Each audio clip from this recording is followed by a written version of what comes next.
well-being practitioner, you know that the beginning of the year is a busy period. So many people want to recommit to their health and well-being, and usually from mid-January to about end of March is a time where you can see an increase in sales. But you've got to be ready for that period. When I was a practitioner, I never used to get ready for that period, and it did cost me a lot of sales. So today I am sharing with you simple systems and strategy you can put in place to make sure you make the most out of that time by being able to share incredible offer that will support your audience and your community and get new lovely clients and an increase in sales. If this is what you want, stay tuned in.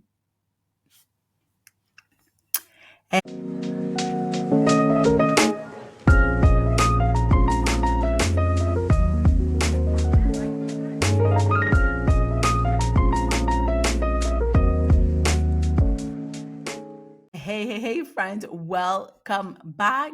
Isa-Welly here. I hope that you are feeling amazing. If you're new here, I'm a business mentor for well-being practitioners that want to grow their business online by offering digital group offers. So I share with you strategy, soul, but also how you show up. How you show up yourself to build your brand, to build your practice, to build your business so that it is profitable and it brings you that freedom that you're craving. So today we are talking about preparing for Q1. Now, when I was a practitioner, I'm going to be completely transparent with you. I never used to prep for that time, and I could get away with it until I couldn't. Really. So one of the things I used to do back then, so I was a Pilates teacher and a nutritional therapist. I still am those things. I just don't practice nutritional therapy anymore. I don't see clients anymore. And as for Pilates, I still offer online courses and programs, but I don't teach it actively anymore.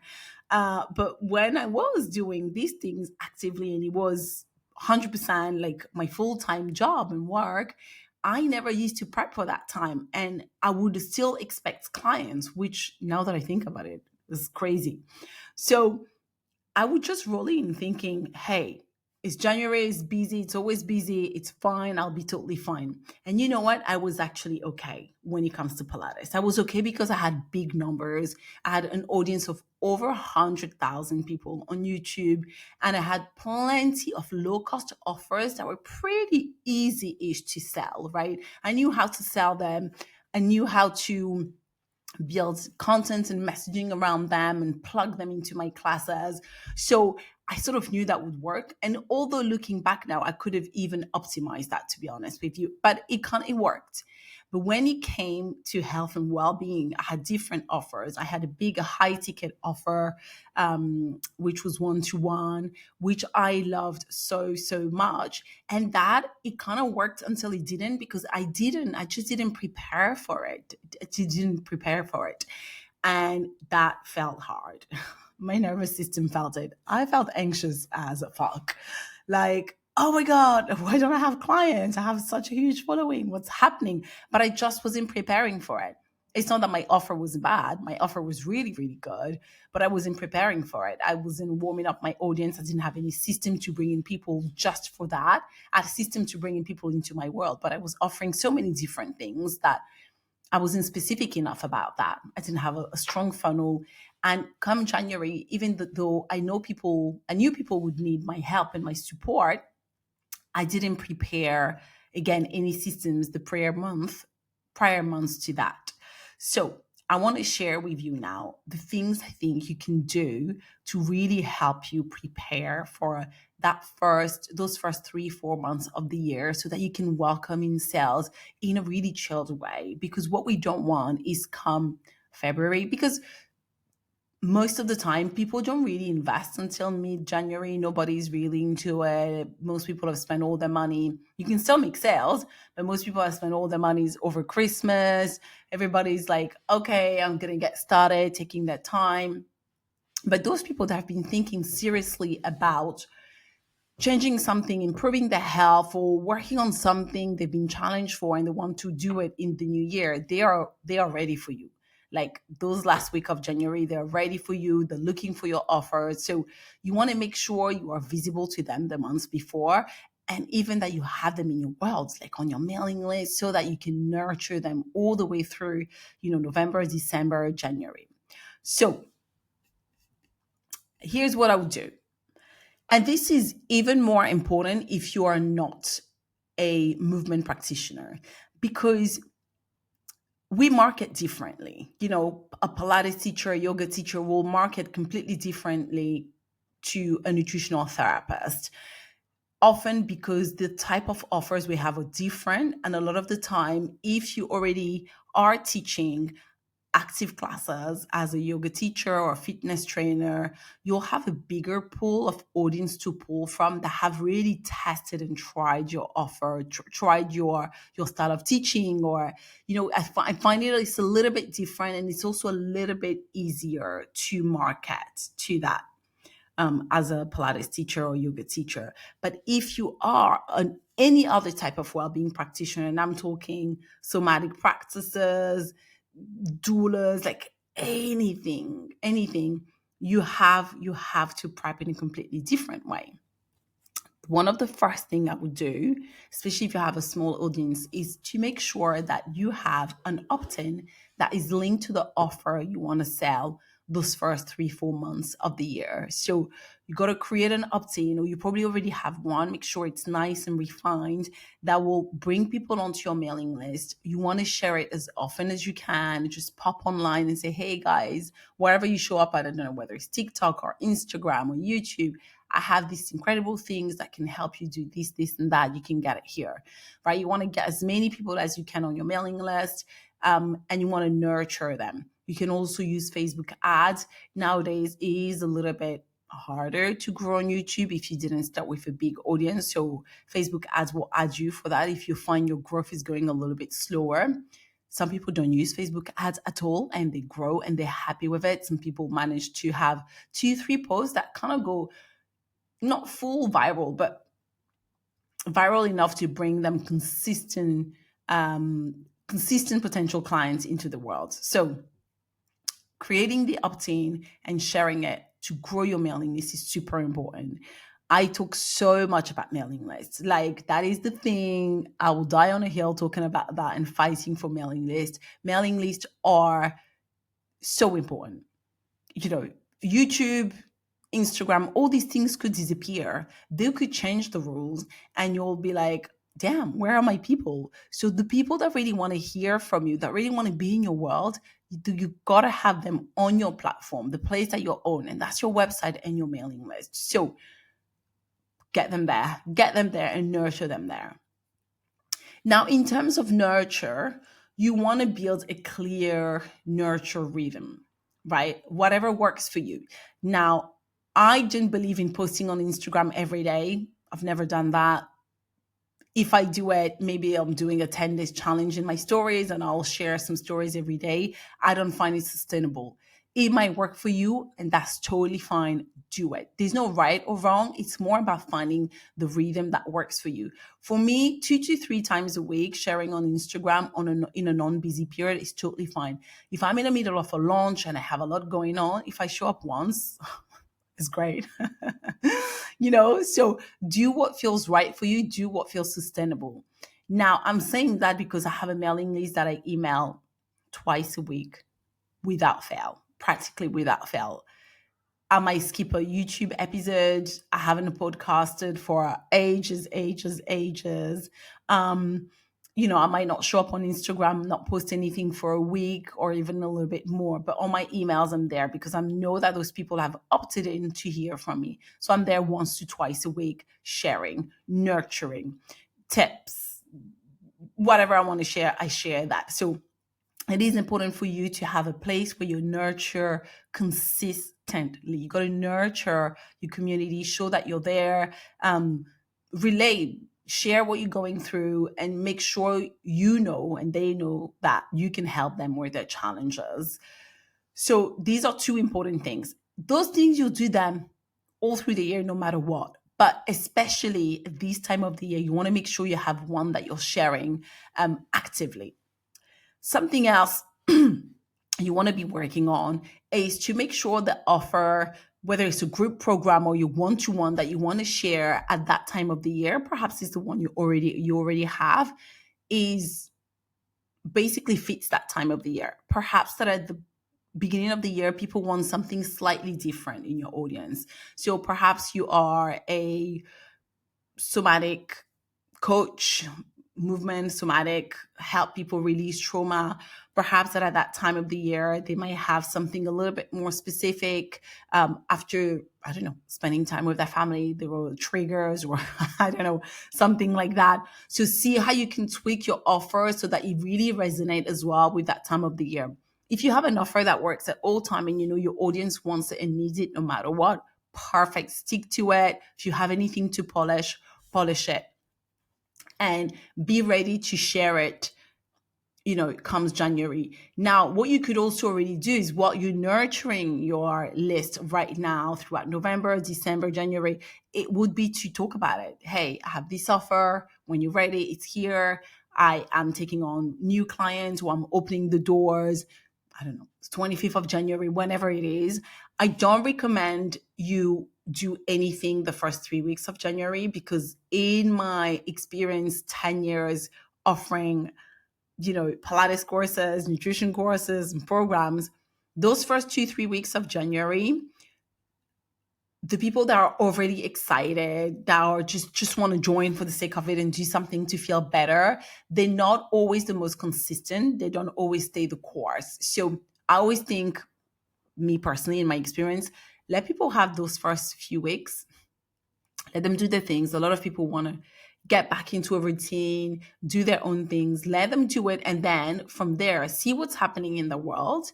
And then end of Jan, beginning of February, you can start offering your offer. That's what has worked for me the best. But again, I have also done January challenges, for example, in Pilates, and they did fine. But I recommend waiting a little bit. And while you're waiting, it's not like nothing is happening. You're nurturing, you're sending emails, you're bringing people onto your mailing list, you're showing up online. These are things you can prep now. These are things you can prep now so that, during the break, say maybe you stop mid-December or you stop around the 20th of December. If you take that break until the 3rd or 4th of Jan, those 3 weeks, you're fully relaxed. You're not thinking, oh my God, I haven't prepped anything. I have to get back into it. Like I would prep some of my content now to cover even like up till mid-January because I want to relax over the holidays. I don't want to think about, what classes I'm going to share, what's going to happen, yada, yada. So for example, when it comes to my Pilates courses and programs, what we're doing now is we are relaunching we're officially launching the Pilates School at the end of February with a challenge at the mid-February. We're working on that already now. So I am rebuilding a website. I am putting things in place. I'm going to film a couple of classes already. I'm going to film the challenge in December. Before I go on a holidays break, a lot of things will be already in place. We're going to see how we can do some ads around January. So all of these things, we're working on it now so that when comes February, it's easy peasy. Easy peasy. We're not stressing and thinking, oh my God, how is this going to work? Blah, blah, blah. We're welcoming people in. We're showing my face. New classes are going to drop soon. So it really is about the prep and thinking ahead of time so you don't get there and feel super stressed and in constant panic, basically. Then in terms of the systems that will grow with you and for you, again, it is having a clear funnel, really. And the funnel is people coming to your world, say they come through YouTube or Instagram or TikTok. They come into your opt-in, whatever it is, I don't know, a class, whatever it is that you do, whatever you offer, some downloadables, some guided meditations, they have that. And then you're then going to send them some sort of emails and nurture emails to keep them in your word. That whole journey is what we call a funnel. So that's an important system to have in your business to do the heavy lifting for you, basically, right? Because they're getting nurtured. And these are emails you can prep ahead of time. You can have 4 or 5 emails that are shared over the space of I don't know, 2, 3 weeks, for example. I'll do that nurture and then they come into your main mailing list and then they get the regular newsletter. That's if you're using mailing lists, and you should. You should. I beg you. I beg you. If any coach has ever told you, oh, don't worry about email. No, no, no. Don't fall into that trap. Don't fall into that trap. So one of the other things I wanted to talk about was December cash dip, which happens to a lot of us well-being practitioners because you know, people don't really purchase or buy anything health and well-being related in December because a lot of the time they are out there partying and not really worrying about that, which is, yeah, fine, live your life, you know. I have before sold loads in December, but I would have a specific offer. There was one year where I did a 21-day meditation. I have a friend of mine, Lottie. She's a Pilates teacher. She has a 24-day Pilates challenge every December, and I think it does really well. And she opens the door as well for her membership. So it is not a you can't sell there, but you have to have prepped that months ago as well to have a really nice offer. I mean, it's the 18th of November at the time of recording this, and this is going to be out straight away tomorrow. So you still have time to prep something for the 1st of December. If you want to have like a nice, cozy offer, something that perhaps can help people through the busy period. That's what I did. I did a 21-day calm. It's like I was sending out emails every day with either a meditation. These were not my meditations, but the Pilates classes were, or a daily movement. So basically the idea was to do something daily to stay calm and grounded throughout the month of December all the way till the end. I think it was more. I think it was the whole month.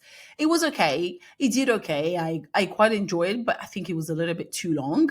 I wouldn't do something as long as that again. But in December, there is a cash dip. And here's what I was telling one of my clients. She said to me, oh, should I create? She has a high ticket offer that is, I think it's about £1,000.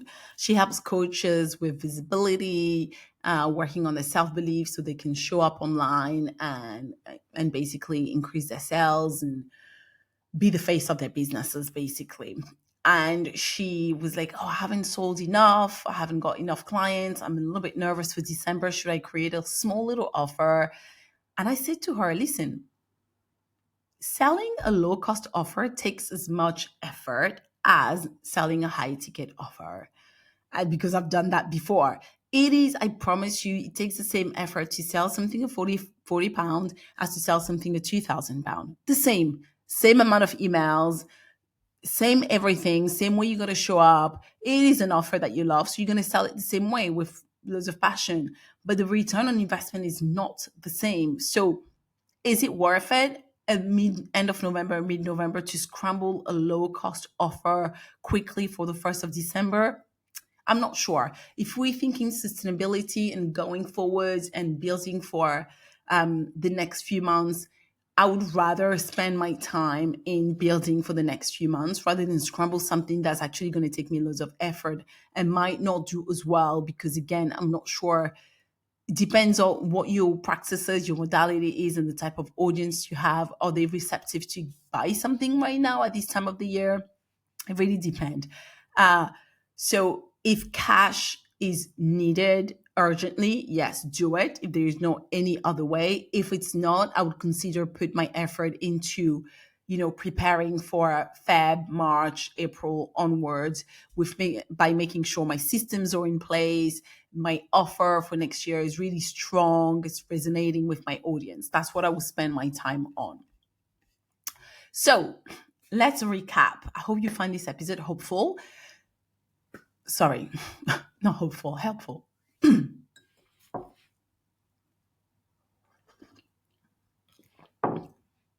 Okay, here's what I want you to take away from today's episode. If you want to see an increase in sales in the first 3-4 months of 2026, you have to prep now. Even if you have a big audience, but especially if you don't have a big audience. Everybody needs to prep, basically. You need to prep by setting up systems, by making sure you're bringing more people onto your mailing list. Your offer is ready, is refined for that time of the year if it needs to be, it might not need to be. And really think about how you can nurture the people you're bringing onto your mailing list now, for the next 8 weeks, even if the space allow, if you have the time, prepare some content that can go out even over the holidays or after the holidays, so that you don't start January feeling a little bit stressed or behind. Preparation is key always. Preparation is key. It's going to help you stay calm and confident when you start the year. You'll know what you're doing. You'll have strategy and systems in place. If right now you're thinking, okay, I get it, but I don't even know where to start. I have an offer in mind. I need some help. I'm taking on 2 practitioners right now, ready to start right at the end of November. And here's what we're going to do. We are going to map out. We're going to get clear, first of all, on what your offer is or who you want to create the offer for. We'll design that offer and we'll map out the content for the next 8 to 10 weeks to bring those people in, so that comes February, mid-February, you're ready to have your offer out and start selling it. If this is you, get in touch, admin@Isa-Welly.com. I would love to have a chat with you. It's a clarity call to see a little bit, to hear more about you, your business, your goals, and share how I can potentially help you. Thank you so much for being here today. I really appreciate you. If you like this episode, share it, like it, and I'll see you soon. Bisous.